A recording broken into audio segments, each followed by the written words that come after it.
Hello, my name is Christi Scarrow. Welcome to Messy Leadership. We're going to talk about the hard stuff in managing people. And today I am joined by Judy Whittaker. She is the former Vice President of Sales and Marketing, multiple roles, current chair of Bayfield Writers Series, and also a previous manager of mine.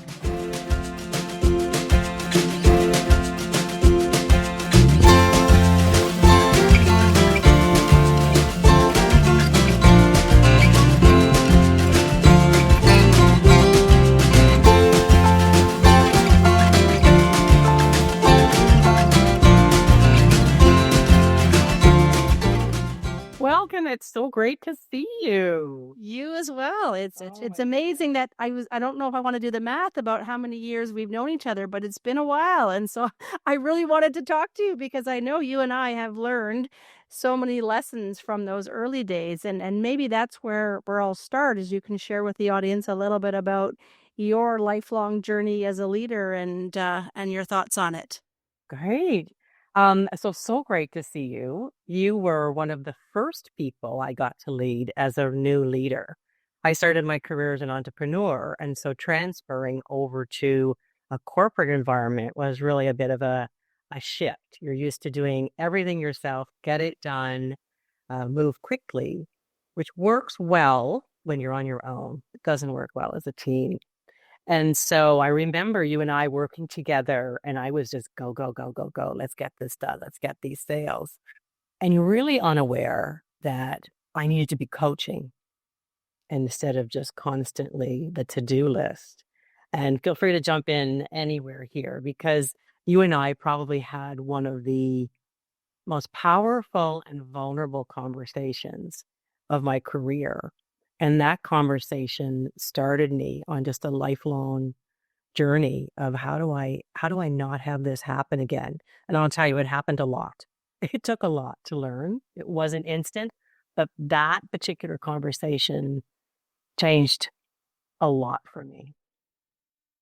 Okay, now you have to share a little bit more about your side of that. And what I'll say is, and we've had obviously subsequent conversations since we worked together, which would have been over 20 years ago for sure. I don't want to even think about it, but Yes.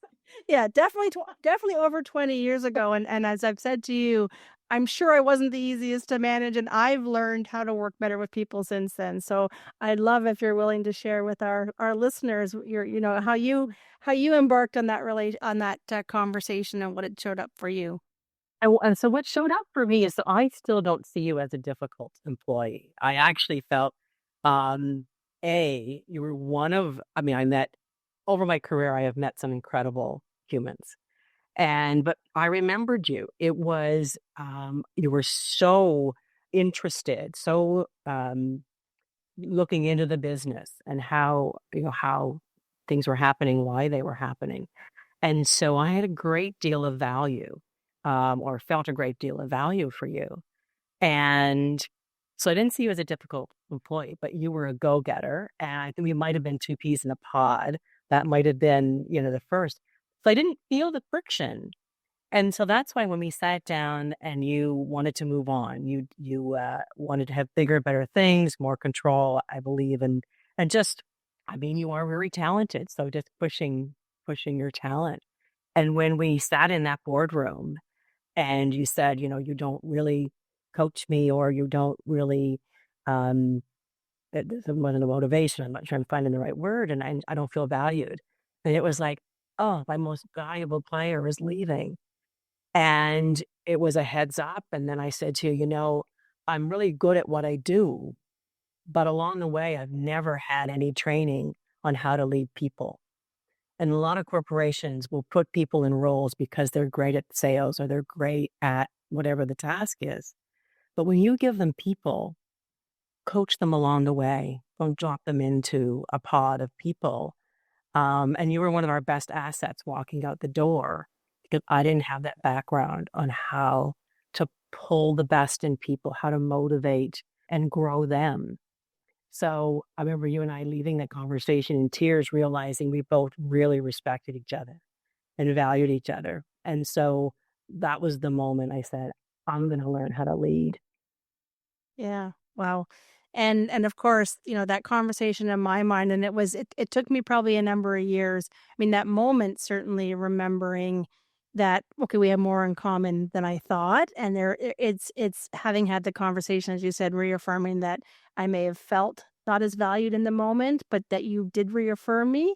And I think it's something it's probably been a challenge and a lesson learning, having not led people myself up until that point, not realizing, that it's easy as a doer, as you and I both have our self-proclaimed, to kind of be head down, moving forward, forgetting to re-engage, forgetting that people get motivated differently, not even being aware probably at that point in my career that I needed to that everyone really thought differently than me. It was actually a lesson I learned a lot later, and which is why I talk about messy leadership, because it's like, oh, like what motivates me is going to be different from what motivates you, and what I need, you may not be aware of because you don't think the same as me. And I really didn't know that when I was younger, and I know that I made similar mistakes in my next role when I did manage people, and had struggles and I suddenly went, wow, I was not probably as nice to Judy as I could have been, as well as some of my other managers. I do feel I'm gonna have to bring them on my podcast and we'll have some therapy together. But it's, I think that's really important to reflect on, and have the audience know, like, how easy it is for that to happen, even when you're clearly have respect for each other. Yeah, it is easy to happen. And I think one of the words that you and I started out with was the word vulnerability. And I think as a leader, there's an important time when you need to get vulnerable. A leader doesn't have to know it all. That was one of my biggest aha moments is you have talent. You have to let the talent be the talent, coach them along. You hire talent. Your job now is to inspire that talent. And so, not being the I know it all. I think I'd heard even like through listening to some of your great podcasts that have been happening, the listening part and, letting people talk first. One of the most important things, we jump in, you and I are doers, we would jump in first and give direction. Your team probably has better ideas on direction than you do. And so let them lead. And that then builds, helps to build future leaders. That took a while to learn. I felt that need to know it all. And I think that drive to know it all can actually be a hindrance in building great connections with your team. And I think that's a great build because, like, I would say we're both, strong achievers. You come into a management role, you typically have done really well in what you're doing. And so the desire to show that you know it all, to show that you're and not show that you're struggling, or to ask for help, or to even, she said, let others kind of participate because you just want to show people you got it all figured out. I think that's something that really happens to a lot of individuals who step into that management role. Yeah, it's certainly early days, but it kept going. And I think it depends on where you are mentally. And so, often people talk about the emotional intelligence, and that certainly comes, with practice and with building listening skills. But I also think it's something that, as you know, I think we talked earlier about the importance of mental health. And it's something that's not talked a lot about in the beginning days of leadership. And I said, you've got to know yourself, know where your triggers are. And whether that is through therapy, whether it's through coaching or mentoring, if you can afford therapy and coaching and or either one, do it. And if not, find a mentor, someone you admire that fits your values. Just throw that out there, that fits your values. I think you can learn so much, but knowing yourself to me was one of the biggest journeys to stop the emotional intelligence or the downfall of the emotional intelligence, where you have triggers and you react. I'm not sure that's the greatest leadership style. It's the reaction one. And that took a long time. I'm being very open here in that was one of my biggest hurdles. And I didn't overcome that hurdle until I got therapy and coaching. And I recommend it for everyone. I say it's the biggest gift you can give yourself. Yeah, I think it is important, and I think the nice thing is what I'm seeing in this younger generation. I think there's a better recognition and a more of a willingness. Still, I think new managers, you still want to prove something, but I think when you and I were going through it, it was not really even a conversation, right? It wasn't even what does mental health mean, or even emotional intelligence is still a relative. You were ashamed to say the term mental health, Yeah. and it shouldn't be that way. So, and I would say, vulnerability is something that I still struggle with, I'll be honest. The idea of looking weak is something that, is even hard for me to say in this moment while I'm being vulnerable. But let me know what some things that sort of helped you, like, help us along the way, Judy. What's helped you? I will tell you, I'm going to give you a sentence that I want you to keep in your brain. Vulnerability is magic. When you open up, let's say you're as a leader, you make a mistake and you're having a team meeting, just say, guys, I really messed up here. XYZ happened. Be vulnerable. When they see you vulnerable, they're more likely to open up to you in your one-on-one meetings. And when you can get that really good conversation going, like we had, unfortunately, at the last minute when it was too late, can you imagine if we'd had that 6 months prior when we were both going, look, I can't figure this out. Saying you don't know is a powerful statement that we should be saying more often. Because if you think you know, you're not learning anymore. Yeah. And so let your team see you be vulnerable, invite them if they're comfortable, because we used to have something called the shadow of the leader. They will watch what you're doing and either mimic if you're their aspiration. And so imagine opening up that vulnerability. Yeah, it's interesting. I was just teaching a group about leadership shadow and the leadership presence and that shadow you've cast. And almost since we've had that session, I just keep hearing that terminology. I don't imagine it's a new term, but maybe because I'm focusing on it, it's like how you show up totally portrays how people are going to react themselves. Yeah. And so therein lies the importance of know yourself, know your triggers. Because a lot of times your reactive piece that comes out will happen in stress or stressful situations. And your team is seeing that. And so when you start to identify your triggers, you can then take a minute and just go, let me see, why is this triggering me? And then take a minute to think about it and then respond. Because it all is in the response. The triggers are going to be there and the stress is going to be there. It's all in how you bring it back down Yeah. to You can't control maybe your initial reaction, right? But you can control you can take a breath. stop. Yeah, the pause. I think the pause, and that is actually the key in allowing yourself that, try to enforce that almost on yourself. And I'm going to, before I react, I'm going to pause. Yeah. And I think that over time, that's a muscle that you work on. As I'm learning now, it's a muscle to work on. And it's how you show up for yourself.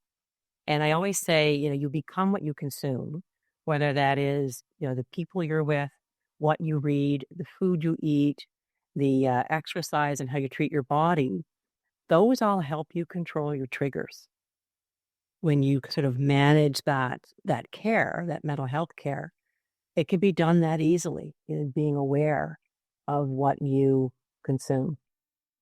Yeah, it made me think of another question for you around mental health and the challenge I think some people are in, which is how do you balance, and I know you're not in the corporate space as much, so maybe you're not seeing it as much, but how do you balance the, respect for the individual, I want to make sure that I'm supporting the individual, but I'm aware of the mental, like, so how do you sort of, I guess, set the scene for mental health support without crossing a line and feeling like it's too personal? Because I think that's a bit of a challenge for some to feel like, I don't want to invade, but I want to support.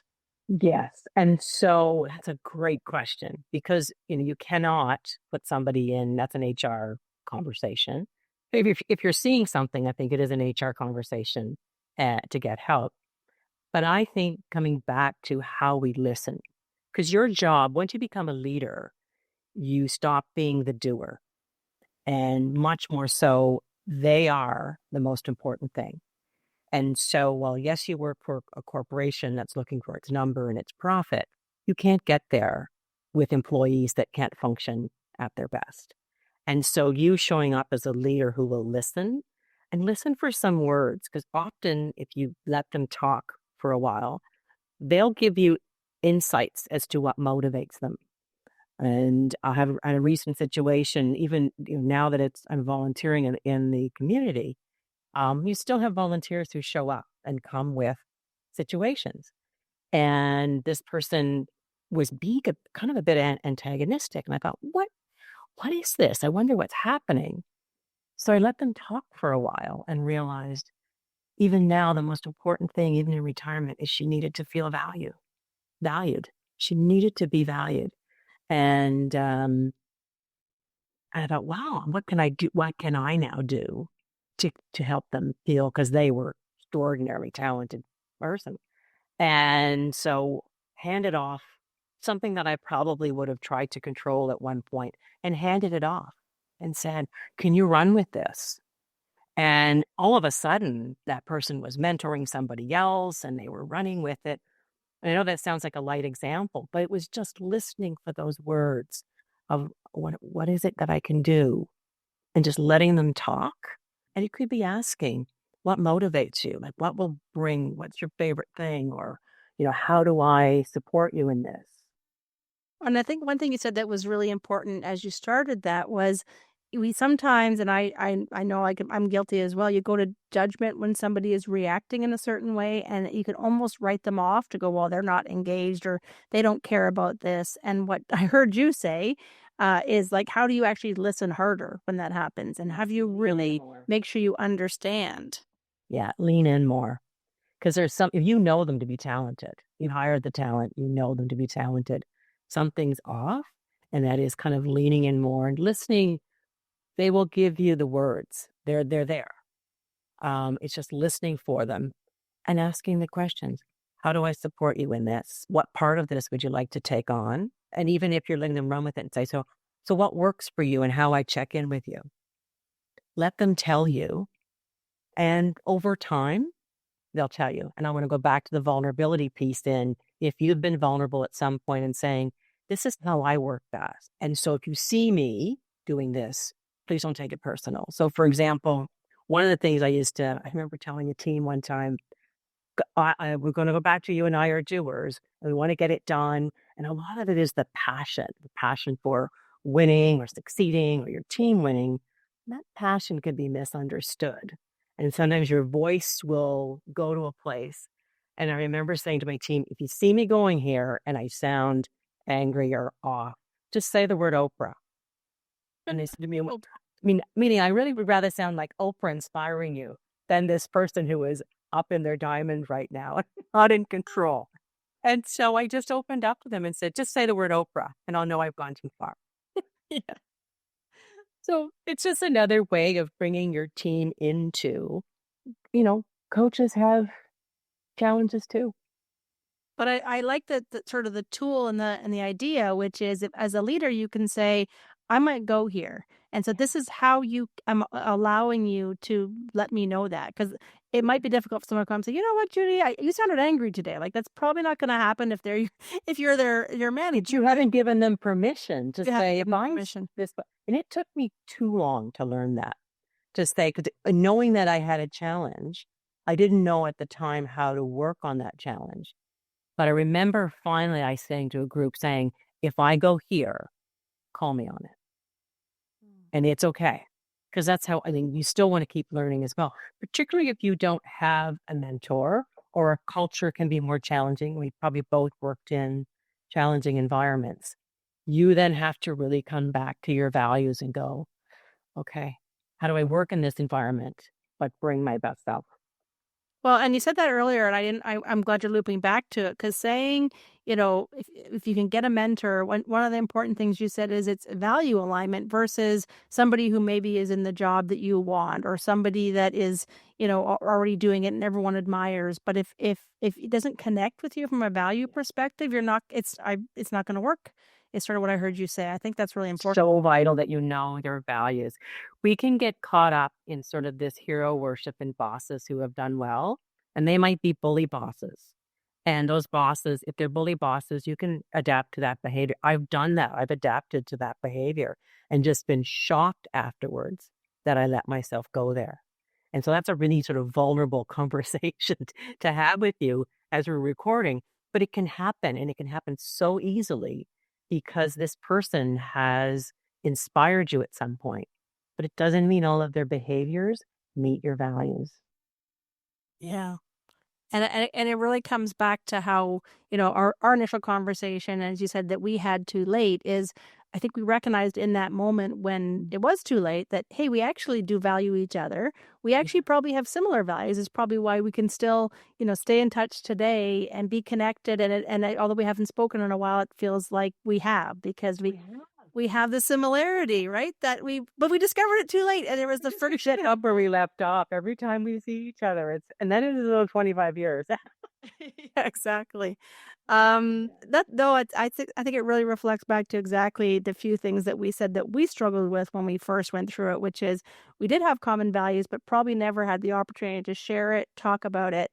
We did both value each other, but it may not have been clear in the moment, and we kind of and didn't do enough to know, like, how do we demonstrate that? How do we keep connected and show our value for each other?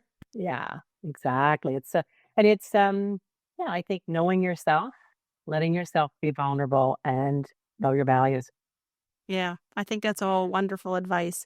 I think I forgot. I don't know how much time we've been talking. It's probably not enough, but I would love to just ask, make sure I've asked you the question of what other advice, like for those who are managing people, finding it messy, finding it difficult.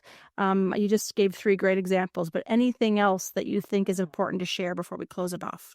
Um, know that your role isn't, I'm going to go back to, you don't need to know everything, that you are the leader.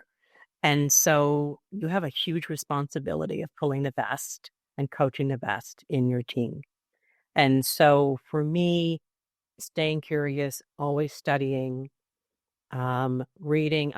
As we talk, we now have our writer series. So I'm a huge reader, constantly building your knowledge base, take courses. Yeah, there's so much out there. And so obviously we're going to go back to, if you have a coach, have a mentor. And I'll give you a funny little tip. If you have a mentor who walks, go for a walk once a month. There's a unison in walking that all of a sudden your language and how you can communicate really connects. And so, hey, maybe there's an opportunity with your team, one-on-one. Maybe one of your one-on-one meetings is outside for a walk, if you can. There is a rhythm. That's just a little hint I'm going to throw in there. That's powerful. But your role is to get connected, to listen and hear. And then over time, you'll know how they need to be led. And one thing I've heard on the walking, because that's great advice that I don't take enough either, the few times that I've said with, team members, we do peer-to-peer coaching to support each other, and we've done it on a walk. And there's an ability to be more vulnerable as well a little bit. You're not staring them in the face like you and I are now. But it's less intrusive, though, when you're walking side by side, but you have a rhythm in your walking, and then your speech gets into a rhythm. Yeah. I do have one more question that is unprepared, but a book.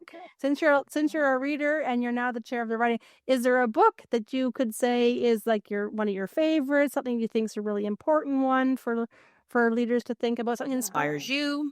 Something that inspires me, I want to say Atomic Habits. James Clear was an interesting one for me. Loved it.